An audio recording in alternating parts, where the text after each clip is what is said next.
Does your horse know you love them? Or are you just hoping they do? Sure, you show up every day. You bring food, you brush them, you talk to them over the stable door. But love to a horse isn't what we think it is. They speak a different language. And most of the affection we offer doesn't translate the way we mean it. And if you're showing it the wrong way, which most owners are, you might be missing the one signal they understand best. Let's start with the easiest way to show your horse you love them without touching them. 1. The stillness that says everything. Do you ever walk into your horse's stable and wonder what they actually make of you being there? Most people assume a horse knows they're loved the moment their owner shows up. But presence alone isn't enough. Most of us walk in carrying tension our horse picks up before we've taken 2 steps. And without realizing it, we've already started the interaction on the wrong foot. Here's why stillness matters so much. Horses are prey animals. Every second of their lives, their nervous system is scanning for signals, and the primary signal they look for is calm. When a herd member is relaxed, the whole herd can relax. When one is tense, every horse in the space picks it up immediately. When you walk in quietly, slow down at the entrance, and just stand still for a moment before doing anything, you're giving them the same kind of signal they'd get from a calm horse beside them. Researchers studying equine stress responses found that horses showed measurably lower heart rates when their handler paused before initiating contact. Not slower handling, just the pause. So here's your daily habit. Before you do anything else, before you reach for the halter, before you grab the brush, stop at the entrance.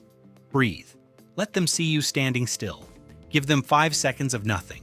You're not wasting time.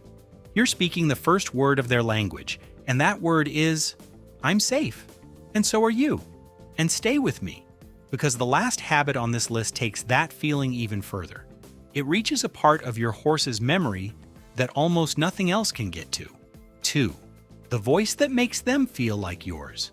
Have you ever said your horse's name and watched them not react at all? Most owners assume their horse is ignoring them, that horses just don't respond to words the way dogs do. But that's not what's happening. Your horse heard you. They hear everything. The question is what your voice made them feel when they heard it. Horses don't process language the way we do, but they are extraordinarily sensitive to tone, rhythm, and who is speaking. Researchers at the University of Rennes found that horses responded differently to the voice of their familiar handler than to a stranger's, even when the words were identical. The familiar voice produced a calmer physiological response. The body knew before the mind could decide, and it goes further than recognition. When you speak to your horse in a low, unhurried tone, the kind of voice you'd use to comfort someone, their nervous system reads it as a signal of safety, not because they understand the words, because that tone, in horse language, means nothing is wrong. So here's your daily habit. Once a day, while you're with them, grooming, just standing close doesn't matter.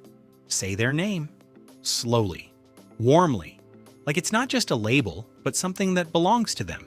Not the sharp version you use when they've walked into the wrong paddock, the soft one. Every time you do, you're teaching their nervous system that your voice is the sound of being safe with someone who loves them. If this is already changing the way you think about your horse, hit the like button and subscribe. It helps us reach more horse people who want their horse to actually feel the love they're given. 3. The moment you stop reaching and they come to you. Have you ever reached out to touch your horse and felt them shift away just slightly before you got there? Most owners brush past it. They reach anyway, and the horse tolerates the contact. But what if that moment, the slight step back, the ear that flicks away, is one of the clearest things your horse ever says? And almost everyone misses it. To a horse, being touched before they've decided they want to be is not affection, it's pressure. And pressure in horse language is something to move away from. This isn't stubbornness. It's how their entire communication system works. Pressure means move, release means yes. Studies on human-horse interaction found that horses who were allowed to initiate contact, approached by a person who stopped short and waited, showed far calmer behavior and were more likely to stay close than horses whose handlers reached in immediately. The horses who were given the choice stayed.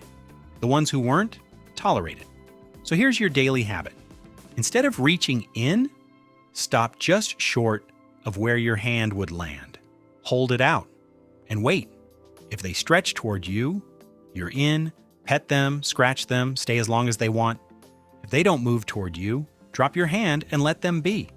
That's it. Every time you respect the pause, you make the yes mean more. And slowly they learn that your hands only ever offer, they never take. 4. The session that ends with them winning. Have you ever noticed your horse getting a little restless at the end of a session? Ears back, shifting their weight, looking for a way out? Most people assume the horse is tired or just difficult. But what a horse is often responding to isn't the work itself. It's how the work ends. Every horse carries an instinct that runs something like this. Try, get a result, release, rest. That sequence, when it closes cleanly, tells the nervous system that everything went the way it was supposed to. When it doesn't close, when sessions end mid-effort or on a correction, that signal never arrives. The horse finishes without the feeling that it's actually finished. Behavior researchers have found that horses given training sessions ending clearly with a release, a reward, and a calm moment showed lower cortisol levels afterward than horses whose sessions ended abruptly. The ending isn't just a convenience. It's part of what makes the whole thing feel complete. So here's your daily habit. When you work with your horse, groundwork, a short schooling session, even just leading, make sure it ends on something they can do easily, not on a correction, not mid-effort. Let them finish something small and simple. Give them the release, a scratch, a minute to just breathe. You're not just closing the session, you're handing them the feeling their instincts have been waiting for. Done, and it went well. 5. The scratch that takes them somewhere they haven't been in a long time. What if the most powerful thing you can do for your horse has nothing to do with training, or feeding, or even how much time you spend with them? Most people think the best thing they can offer a horse is good care. Clean water, quality hay, a safe place to live, and those things matter. But there's one small physical gesture, something almost no owner does intentionally, that reaches a part of your horse no grooming brush ever touches. Watch two horses who trust each other in a field. They stand shoulder to shoulder. One reaches across and starts scratching the other's withers, that spot at the base of the neck where it meets the back. The other horse goes still. Their ears soften. Their lower lip loosens. Their head drops slightly. They might start doing the same back. This is mutual grooming. And in horse society, it is one of the primary ways horses say, "You're mine and I'm yours." It's not just pleasant. It's the physical language of belonging. Your horse doesn't need another horse to feel that. They just need the right spot and the right person. So here's your daily habit. Find the spot at the base of your horse's neck where it meets the shoulder and scratch. Not a pat, not a rub, a real scratch. The way a horse's teeth would feel on that spot. Watch what happens. For most horses, something shifts almost immediately. The lip softens, the neck stretches, the head comes down, because somewhere in what their body remembers, this is what belonging feels like. And this is where it all comes together. Remember the stillness from the beginning?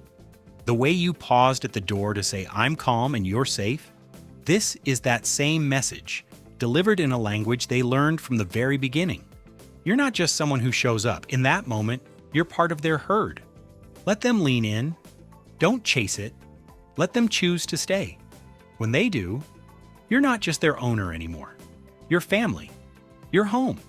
If your horse has ever leaned into you, stood quietly beside you, or stretched their neck toward your hand, they already feel it. You just have to learn how to speak their language.